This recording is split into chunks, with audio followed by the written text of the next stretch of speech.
يلا نعمل كنافة. خلاص رمضان على الأبواب، كل سنة وانتم طيبين. فيلا بينا بقى نعمل لهم كنافة أول يوم رمضان وعزومات رمضان بطريقة سهلة جدا. كنافة محشية بالكريمة والقشطة، يعني حاجة كده في منتهى الجمال، هتعجبهم جدا وهتعجب كل اللي هيدوقها. وهنعملها بطريقة بسيطة خالص خالص خالص. بصوا بقى، علشان تعملوا كنافة حلوة الافضل ان انت تجيبي الكنافة وتحطيها في الفريزر علشان تبقى متلجة معاكي، يبقى سهل ان انت تفرميها.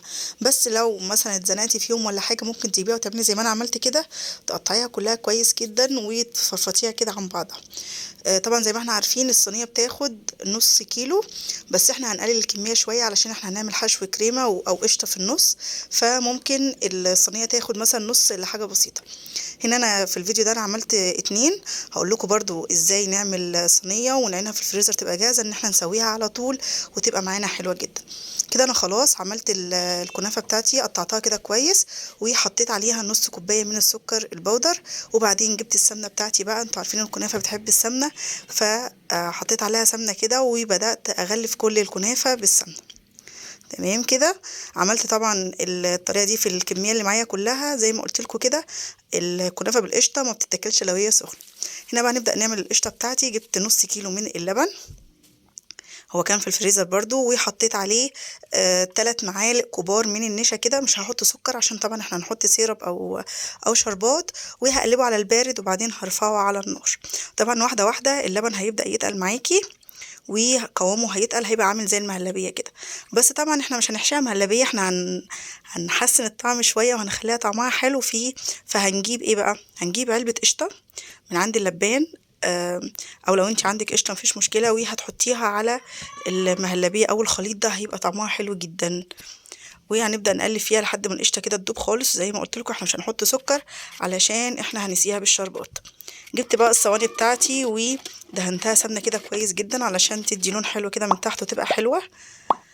وبدأت أجيب الكنافة اللي أنا كنت غرقتها بالسمنة وبدأت أرص فيها كده من تحت وأضغط عليها قوي قوي بإيديا، وأعمل لها طرف من فوق كده من الأحرف، وأبدأ أملى كده أي مكان فاضي طبعا عشان لما أحط الحشو ما ينزلش في قعر الصينية ويتحرق منك. وتبدأي ترفعي بقى بإيديكي كده الجناب علشان لما تيجي تحطي الحشو للقشطة بتاعتنا ما تتلزقش في الصينية وتبوظ منك.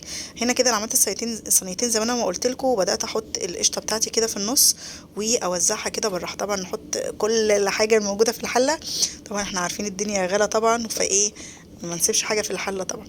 هنا كده زي ما انتم شايفين نص كيلو لبن عمل معايا صينيتين كده الصينيتين. وبعدين جبت حته سمنه برضو سيحتها وحطيتها على الوش وبعدين حطيتها في الفرن. الشربات بتاعنا بقى انا دايما ببقى مجهزه عندي شربات اللي هو بيوفر عليا كتير قوي، بيبقى جاهز عندي في التلاجة، فبطلعه بعمل بس بيه على طول. وهقول لكم برضو على طريقته.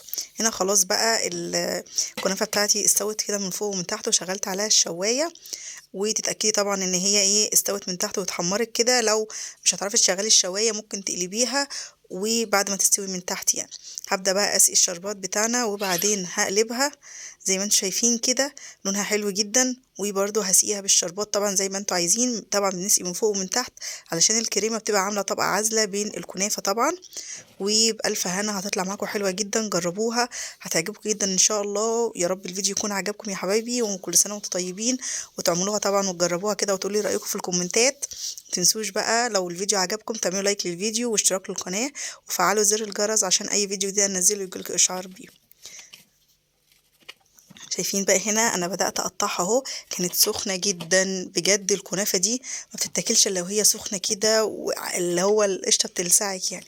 حلوه قوي، جربوها وان شاء الله هتعجبكم. والصينيه التانية طبعا انا شلتها في الفريزر زي ما هي كده بتجهيزتها بكل حاجه. هطلعها حطيتها في الفرن وطلعت برضو في منتهى الجمال.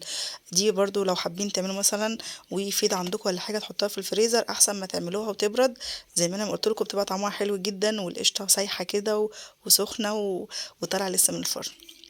كل سنه وانت طيب.